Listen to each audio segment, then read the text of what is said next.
Welcome back to the Dangerous Women podcast. Something that I have found really challenging is setting and then maintaining boundaries. And once I started practicing this routinely, it's become a significantly easier thing to do, and it has played a huge helpful role on my mental health. So today I am bringing back Christie Ashbeck as we talk about setting and maintaining healthy boundaries.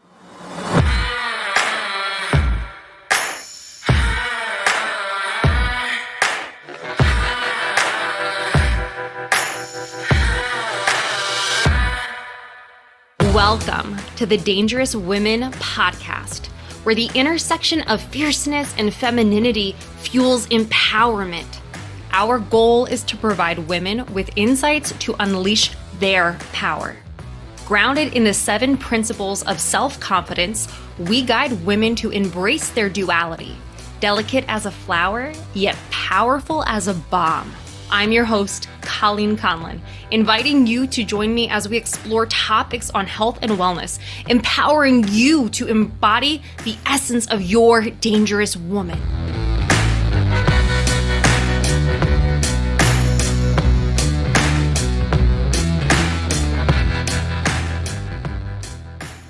Christy, welcome back. Can you please dive right into this? What are boundaries? Okay, so yeah, that is a really big question. Boundaries are often, misinterpreted and misdirected and miscommunicated. So there's a lot of variances of what you may have heard about boundaries. But basically, in a nutshell, we have external boundaries, which show like our physical proximity to a person, like how close we want to get to a person in space. We have external boundaries, including our property, who gets to look at our private like messages in our phone, who we want to share our books with, our stuff, who's going to drive my car. Those are, external physical boundary things there. Those are pretty easy to see, like what's mine is mine, what's yours is yours. When we talk about mental health, we're generally talking about the boundaries that fall into the realm of internal psychological boundaries. And those are the ones that get a little bit fuzzy because there are a lot of different ways to look at them. Basically, I guess I'll first jump into this picture I have here, this diagram. Great. So like everything else, things are on a spectrum. We can be like all, completely walled off where there's no boundaries. There's just like a solid wall where we don't take any information in. We don't take any feedback in. We don't let anything out. We don't share.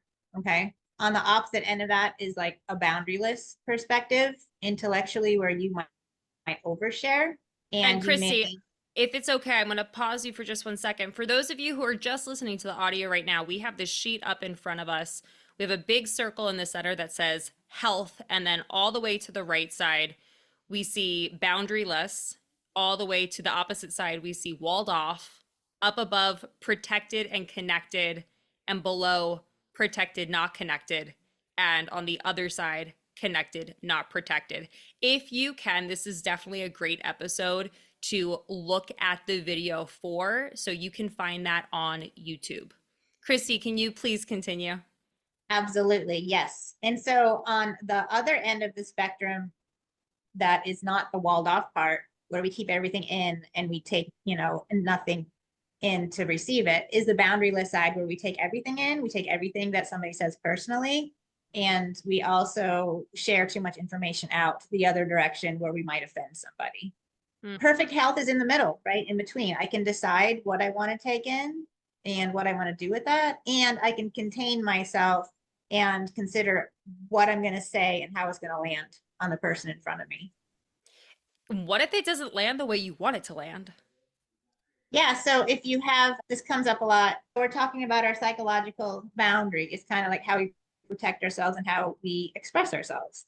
So if we're expressing to a person, say we aren't comfortable with the behavior they're using towards us or around us, and we want to set a verbal boundary, which would be, I would appreciate it if you didn't behave like that around me because it's, I'm getting some anxiety about that. You put it out there and you don't really know how it's going to land. And however it lands on the person receiving it, you kind of have to just watch and be curious about it. If it lands well and they're receptive to it and say, oh, thank you for letting me know my behavior was inappropriate, I will, take that feedback, then you can, you feel connected to them, right? What if it's offensive to them, but it's not offensive to you though? Like, even with there's so many people who find cussing super offensive, and then other people who talk like dirty sailors. So, in a situation like that, how do you navigate? Yeah. So I guess perhaps in that example, if you're telling somebody you're setting a boundary, like saying, gosh, I'm not comfortable with your language, yeah, they can get, offensive about that. They can shoot back at you. Well, I don't really care. It's freedom of speech. I'm allowed to say what I want to say. And by the way, I don't like how you're acting either. Okay, they can say all of that. That's when our protecting internal boundary comes in. We know we didn't say that in with ill intent. We were saying it to protect our space, and they didn't receive it very well. And in fact, they not only didn't receive it very well, they appear to take it personally, which means they couldn't protect themselves from what we were saying, and they shot it back at us in like an offensive tone, and so it didn't go over well. So when it comes back at us as if it's offensive, that's when we use our protective boundary, where we don't take that personal. Mm. It's a complex concept to understand. I think the easiest way I could describe it is if you could imagine an orange. Okay. So we're talking about your psychological boundaries. This is what happens between you, in your psychological space. So think of an orange. The orange peel on the outside kind of protects the fruit from incoming, data or incoming, matter. If it something is coming towards it, that boundary is there to bounce it off that way. Okay, so that would be a protective intellectual boundary. Somebody says something offensive to you, it doesn't go in, bounces off that way. On the other side, we have the containing part of the orange, that white part that holds the pulp in place. That's our containing boundary. That's what we use when we're sharing feedback, so that we contain ourselves so that we're not offensive. Mm. So, what happens if you have yet to get your orange peel set up around you? You take everything personally, and you get very emotionally dysregulated over incoming, information, whatever anybody is throwing at you. And you're also either going to shut down, like create a wall, right? And just withdraw, or you might become offensive and boundaryless the other way and go into attack towards the other person. Going into attack mode towards the other person. Yeah. It sounds terrible. It sounds like a really terrible way to just function in society. Yeah. Yeah. Well, this is how it works, really, is like you receive information from somebody, you're having a conversation, and you're receiving this information, and you hold it here in a pitcher's, like a catcher's glove. You hold that information and you kind of look at it and you decide in your head, is this true? Is it not true? Are parts of it true? Basically, do I want to let it all in so I can have a discussion? Or do I need to keep it out? So because it's not real, or are parts of it real that I kind of need to identify and acknowledge? Mm. But the holding it here before you take it all the way in or push it all the way out is the boundary. You're deciding whether or not it applies to you.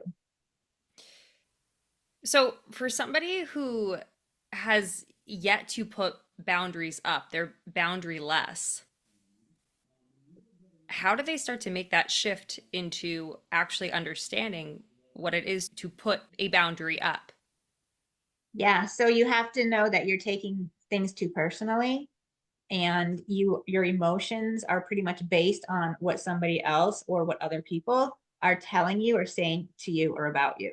Can you give us an example of that? What are some common examples of people who are just taking things too personally? Yeah. So there are different ways to communicate to people.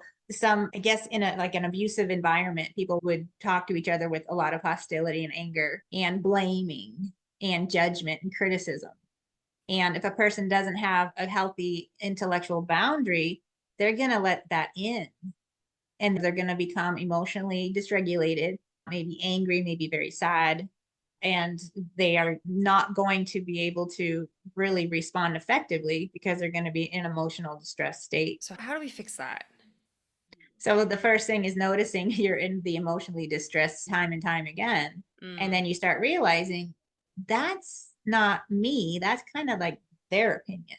mm, And they can have their opinion. I don't have to take it in and accept it. I can protect myself from that. You hold yourself in healthy, warm regard. You know that you're no better or less than anybody else, and you're doing the best you can. And if somebody's hurling, criticism and blame towards you, you don't take that in. You mm. can be curious about it and say, I don't understand. Could you give me some more information?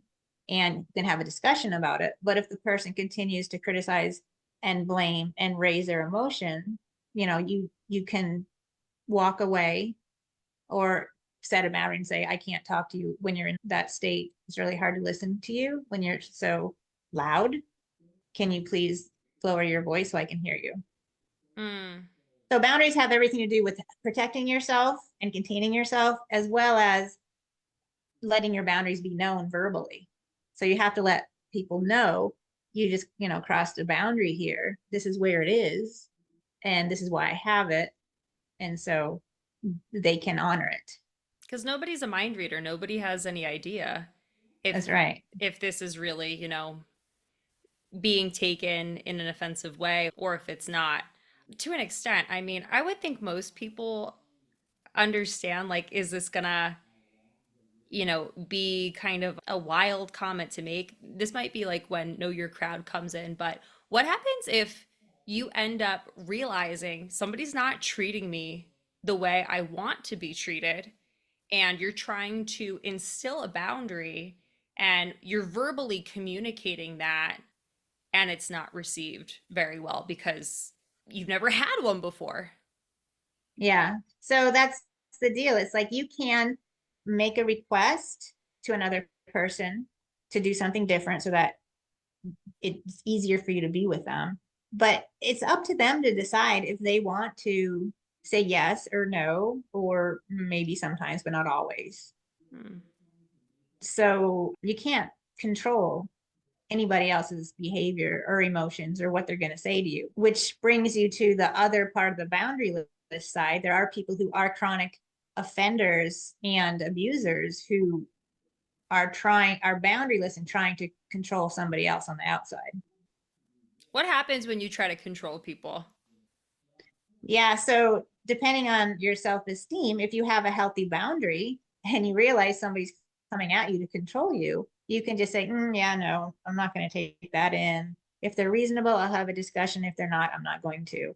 You can protect yourself. But if you are in perhaps a one down or shame type disempowered position, a lot of people, they get even pushed down further when somebody is, coming on the attack because they don't know how to defend themselves or they feel like they are unworthy. Can you explain to everybody? I know you have a chart. I don't know if you have this chart today, but the chart that shows one down, one upping, and I know there's more to this. Oh, the relationship grid? Yes. I think the relationship grid is so interesting because we all have typical behaviors for ourselves. And once we start to identify with where we fall in some of these charts, it's easier to see, oh, this is what I do. So, in order to not be in this situation, this is what I need to do instead. Yes. So Fantastic. this, Okay. yeah. Yeah, thanks. That's absolutely accurate because this is the center of health right here. You can see in the middle of the axis is this place where you want to hold yourself no better or less than anybody else and not boundaryless where you're uncontained or unprotected or walled off where you just don't listen and you don't let anything out. You want to be in the middle where you can decide what you want to put out depending on what your goal is with this communication of this person and what you want to take in depending on how it sets inside your internal psyche. Hmm. You elaborate on what exactly is meant by grandiosity at the top and shame at the bottom of this diagram. Yeah, so Terry Real created this relationship grid, and grandiosity is where people live when they feel like they are better than other people. They do believe that they are entitled, they're deserving, and they're righteous. On the opposite end of that, towards the bottom, are the people who live in the shame department, and they do believe that they are worthless, a burden, too much this, too much that, and they operate in more of a depressed, detached, withdrawn state. And then we have all of these four corners in Yep. between. What do they mean? So we'll take the grandiosity part first. If you're grandiose, and notice that these are people who feel like they are better than, they're self-righteous. This is where narcissism would fit in this category. Grandiose is the one up. To the right, we have grandiose and boundaryless, which means that they're going to try to control people because they feel like people really need to be controlled. And they'll use anger, they'll use rage, they'll use anything that they need to, violence when it comes to the extreme, to control somebody else. And you see how that's boundaryless because they're literally trying to cross somebody else's boundary and take control. Mm. On the other side of grandiosity, on the walled off side, we have the people who again feel like they're better than everybody else. And they also believe that they don't even have to say anything about it because it should just be a given that people know they're better than. So these are the people that use passive aggressive behaviors. They silent treatment, they ignore, they pretty much tell you, you're not worth it. Mm. It's so interesting because I feel like growing up, that was always a lesson that was taught in media. Like, that bully, they're not worth it. That person, Yeah. they're not worth it. They're not worth my time. And it almost seems to me like that is taking the high road, but is it possible that it's actually not? Now it's taking the high road. It's meaning that you really feel like you're better than that person that's not worth it. And when you teach this to children at an early age, I mean, this is where narcissism comes from.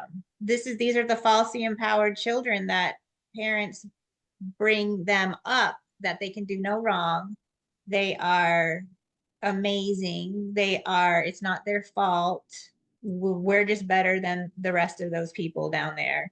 When you learn this in childhood, this grandiose one up behavior, it carries on through the rest of your life so that you're really hard to have a relationship with because these people really do feel like they're better than you and they're self-righteous in that area. Hmm. Okay, let's look at the bottom of the chart. So we have shame and we have two sides, walled off and one down, and then boundaryless and one down. Okay, so yeah, so this is like the flip side of the grandiose. This is the shame, and we have the boundaryless side on the right, the walled off on the left. The boundaryless side on the right with the shame position. Now, again, these people, they can't contain themselves, so they will try to desperately get somebody to love them, to see their worth, to know that they're meaningful, they have purpose, but they do it from a shame position. Love me, please. I need you. I can't live without you. And it's boundaryless in that they just can't stop. They are so dependent on what other people think of them that they just go on and on Mm. in a desperate way from a shame position. The other side where the walled off is, the walled off shame-based person is they're not even going to try to explain anything. They're just going to be shut down. They already know nobody cares and they really don't want to put themselves out there to get anybody to care because they've just convinced themselves nobody cares. So they are resigned, withdrawal, and depressed. So ideally, we all want to be in this center circle of health. Ideally, nobody wants to be categorized as any of these things. Like, as you're explaining them, I'm just like, I don't want to be there. There's definitely pieces where I can relate to, and definitely times in my life where I really see, like, you were right in that spot. But what we're all working towards is figuring out, how do I set the boundaries? How do I maintain the boundaries? This is kind of where I potentially fall into category wise right now. And now I need to learn my action plan so I'm not living in one of these boxes and I can be in the center of health instead. Is that correct? Yes, yeah. And know that, we have had lots of years and years and years of therapy with people coming into therapy from the shame-based position because it doesn't feel good to be down there. It Mm. feels awful. People in the grandiose position, we don't really see them that much because they feel like they're right and everybody else is wrong. So to get a grandiose person to acknowledge they need to be in the center of health is really hard. How do you do that? So generally, when you're in the grandiose position on the narcissism spectrum, perhaps you don't do it unless you are facing extreme consequences if you don't, such as during couples therapy, if we have a spouse that brings in their narcissistic partner and says, I'm going to leave, you're not going to be able to see the kids unless, get off your high horse and stop abusing us. Then they might decide, oh, okay, I better, get myself down. But unless it's an extreme consequence they're facing, they're not going to. And they're really hard people to have a relationship with. Unfortunately, it's the people in the shame position that feel like they deserve that type of behavior. And so this would be like a narcissist meeting a codependent. Mm. This cycle happens over and over again. Whereas a codependent will do whatever they need to do to get this narcissistic person to love them because that's where they get their self-worth from. Where the narcissistic person will be just like, well, of course, you want to be like me. You want me to love you because I am everything. Would you say it's typical or atypical that opposites on this diagram attract? Yes, it's typical because this goes back to your family of origin, what we talked about last time with adaptive child. You learn grandiosity from your family of origin. You learn that you're better than because that's just how we are in this family. And you also learn that you're kind of a waste of space and that you're just trouble, you're a problem. Like, I don't know why people put up with you. You just you learn that in your family of origin. So you go into your adult life with these belief systems in yourself and you find people that make this, reenactment occur again and it feels familiar. So you stay there over and over again. And then once you get to the point where you realize, I can't continue on the way I am,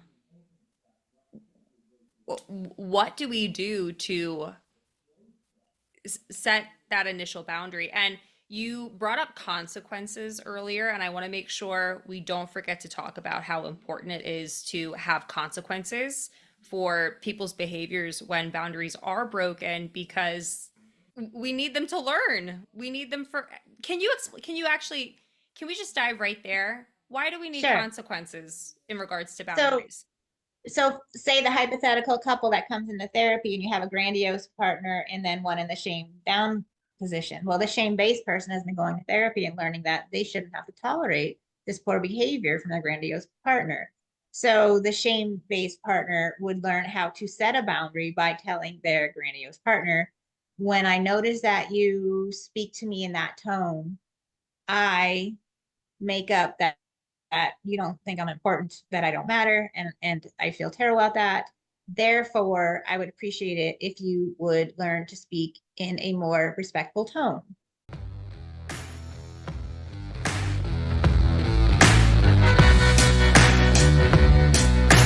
Kettlebell Catalyst, the exercise guide for women to build strength, lean muscle, and self confidence to overcoming limiting beliefs, is a book I wrote for women to be empowered to get started with kettlebells.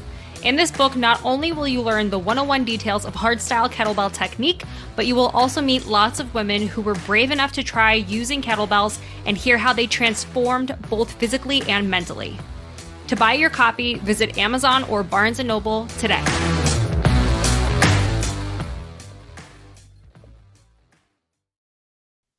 Okay, so you state what you saw, what you made up about it, and how you feel, and then you make your request. And that's the boundary part. I request that you don't speak to me in that tone anymore. Okay. And this is just a really generic example. So the person on the other side, the receiver, has to, in order to honor the boundary, agree to be, okay, yeah, I understand. I have that tone. I will work on that. Okay. And that would be a good feedback loop. But if the grandiose person continues to speak disrespectfully to this person, then that person needs to set a limit, which would involve a consequence. If you continue to speak to me in that tone, I am not going to talk back to you. I am going to go spend the day at my mother's house. And that's the consequence, the limit. And you do that so that eventually the grandiose person will have enough, difficulty that they might have to listen and change. And the consequence might be, I'm going to leave you and take the kids with me. And that's it. And what happens when people are kind of like bluffing with this? On which side? What if you have a partner who is like, I'm going to leave and I'm going to take the kids with me? And it's just like an ongoing thing that is being said without the consequences being upheld. Then what happens? Then there's really no boundary. There's nothing there. It's boundaryless. This is what I want. And then you never get it. Well, there's nothing there. Why do we need these boundaries? If we were to sum it up in a sentence or two, why do we need I, them? I would say that every relationship has to have boundaries. And the more intimate you are in relationship, the closer you are in relationship, the more important it becomes. Because the closer we are in relationship, the more we just have a tendency to take things personally or try to fix our partner. Okay, that's all boundaryless behavior. Mm. And So yeah, there has to be clear differentiation. and I know we're taking a big look at even like it says relationship on that grid. Does this just mean in like partnership with a spouse or somebody more on the romantic side, or do we still need these boundaries in regards to our relationships with family members, our relationships professionally, our relationships with friends? Does this hold truth in those other areas as well? Yes, it absolutely does. Yes. Yeah. And you'll notice that it's harder to set boundaries depending on how close you are to that person in relationship. It's like family. If you've been the family placater, the peacemaker, the one that everybody talks to your entire life, and then all of a sudden you realize, I don't really like that. It makes me feel terrible. And then you set a boundary and let everybody know that, I'm not open for business anymore. I got my own stuff to manage. It's hard because you feel like you're betraying the family And are by you? taking care of yourself. No, you're taking care of yourself and you're trying to basically find yourself because you just can't take on everybody else's stuff like you have been for a long time. And the family might, react strongly and say some, hard things like, gosh, you used to be so nice. I used to be able to talk to you. What got into you? Who are you seeing? Why are they changing your mind? Are you on drugs? I mean, you just don't know because when you set a boundary where there hasn't been one historically, it changes things. Is there ever a time a boundary could be coming from a bad place? Yeah, that's where the misconception about boundaries are. Um, Boundaries need to be verbalized. For instance, so I have a client and they're in a new relationship and they're texting each other all the time. And then all of a sudden, my client realizes, hang on, I'm feeling a little suffocated. So, and then they're starting to think, well, wait a minute, they're kind of crossing my boundary. And so, what they do is they just stop responding to the texts. They kind of start distancing themselves under the premise saying that, well, they're stepping on my boundary. That is kind of weaponizing boundaries because the other person on the other end doesn't know there's a boundary there. So that person, my client, who's like all of a sudden realizing that they're feeling suffocated, they need to tell that person, hey, I realize that when I get all these texts, I kind of feel trapped and I'm not ready for that. And so would we be able to calm it down a little bit? Maybe just text before, I come home from work or something, once or twice a day, right? And what is the healthy response to that versus a non-healthy response to that? A healthy response would be, yes, I hear you. I'm really going to miss you because I love texting you, but I can understand why it would make you feel that way. And so I will honor your request. That would be healthy.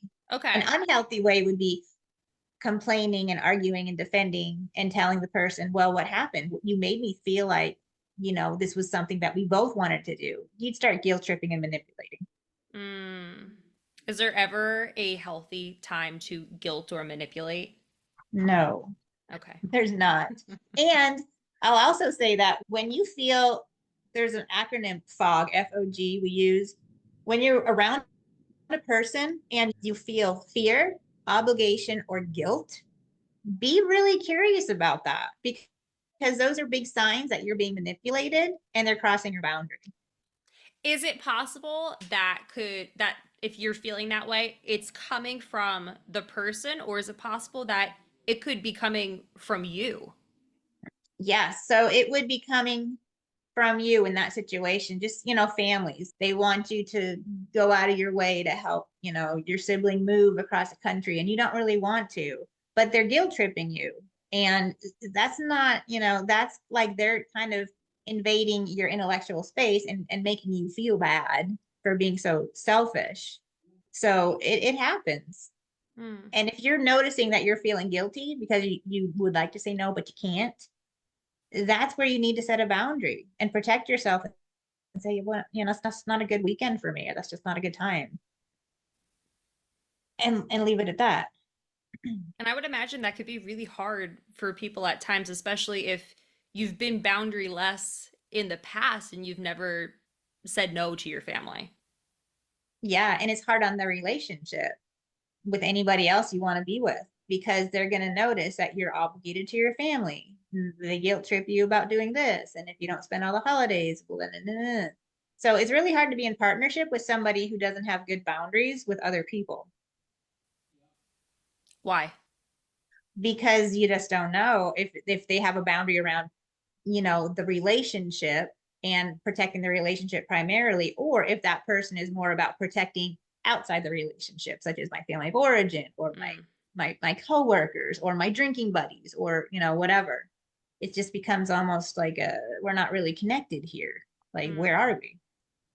So, in that case, I think at this point, people who are listening could definitely identify this is something I need to work on. This is something I'm curious to get more information with, or feeling like, no, this is great. I hear it. I've worked on it myself. Like I've got my boundaries. I've got a black belt in boundaries. For those who are at this point where they realize, okay, something needs to change, what are the action steps in order to start setting the boundaries, practicing and maintaining them?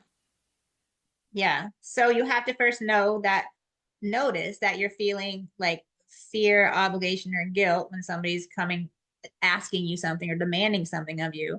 You notice that, and then you start using your voice. And that's really hard for somebody who's been down in the shame-based position and not had a voice.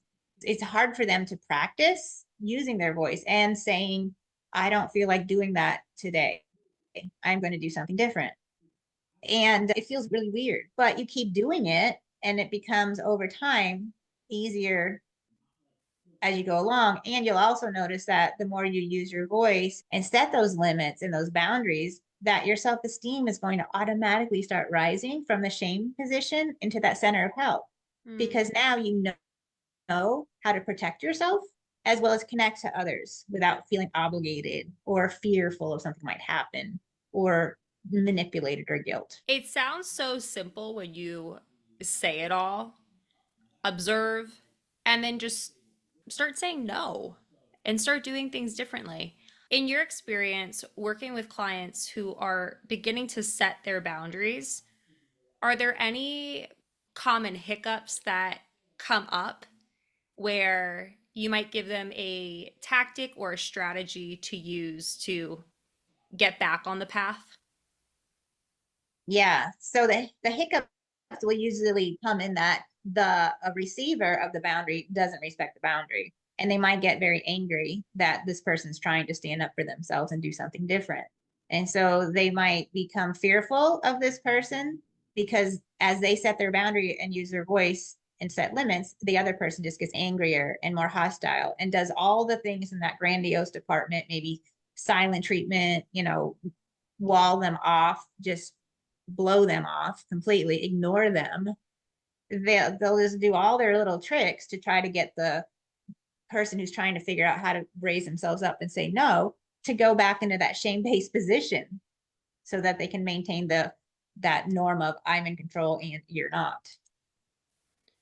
So when that happens, do we give in? Do we try to, make them feel better, or do we hold our ground and just try again? You just hold your ground and try again. So in relationships, we call it, having he's rocking the boat, really. Because you're not happy in the relationship. You're tired of being, you know, stepped on or used or taken advantage of. You're not happy. So you do a try and you do the best you can. And it's not going to be expert level right away. It's going to feel really yuck and it might not go over very well, but you keep doing it. And if the person continues to ignore your boundary, well, then, it's time to consider if you really want to be in relationship with somebody who doesn't really want to be relational. Mm. What happens and we are getting close to our wrap time, so I'm going to be really quick about this, but what happens if that is going on in a relationship that you feel like you can never leave it? For example, it being your family of origin. I think there's a lot of people who feel this tie, this loyalty. Well, they're my family. But what if your family treats you like shit? Yeah. Yeah. So that's the deal where the consequences are very important because they're going to continue to treat you like shit unless you start growing your self esteem and setting firm boundaries. And again, if they don't care about your boundaries and they continue to treat you like shit, you're going to have to distance yourself for a while. And you're going to have to distance yourself for a while so that you can grow some strength. You can grow some boundaries so that you know where you are. And when you do come into contact with them later on, you can still have a relationship but set limits and not take things personally and not allow them to control you. If this is a process, like especially with your family, sometimes you do have to do, cut off completely for a while just so you can find yourself and then you can integrate back if you want to, depending on their level of offensiveness or, hostility towards you. Mm. I think it's really important to hear that it's a process, it's not a quick fix. In your expertise, how long has it typically been when working with a client who's trying to implement setting and maintaining boundaries to actually take? It depends on how miserable they are. If they are really miserable, it doesn't take a lot of time. And I also tell them to, make sure you have support. Talk to people who do build you up, who do understand your situation. You don't have to hide yourself and be embarrassed that you're in an awful relationship with a manipulator or a controller. You find some people that have been there and walked with you and, spend time with them. I'm assuming even within that, there are some like boundaries to maintain, not being boundaryless and just like spilling everything. Exactly. Yes. That's the same. Yes. Boundaries. It's like you need to decide if these are safe people who really help you, or if you don't want to talk to them because they might use it against you later. Hmm. But yeah, so it's really boundaries, internal boundaries it's a difficult concept and there's so many different ways to look at it. But if you can protect your emotional well-being from somebody else's, manipulation, control, or anger, that's your protective boundary. You know that, well, I'm having a pretty good day. Doesn't look like they're having a good day, but that's them and not me. And you take care of yourself. And it's not being selfish. A lot of people are like, oh, I feel so selfish when I do that. It's not being selfish. If you feel like you're being selfish from setting a healthy boundary, it's because you've been controlled and manipulated for too long that you don't feel like you're worthy of having your own space. And Is that a lie? We all deserve to have our own space. We all deserve to have boundaries for what we are comfortable with. Absolutely. We are no better than or less than anybody else. If you're, thinking you're better than, well, get off your high horse and get back down to reality with the rest of us human beings that are flawed and imperfect. And if you're feeling like you're less than, you're a failure, a loser, well, bring yourself back up, because that's not helpful either. Bring yourself up to know that, okay, yeah, I've made mistakes. It doesn't define who I am. It's a process. I'm doing the best I can. And you carry on and you keep going. Thank you. You're very welcome.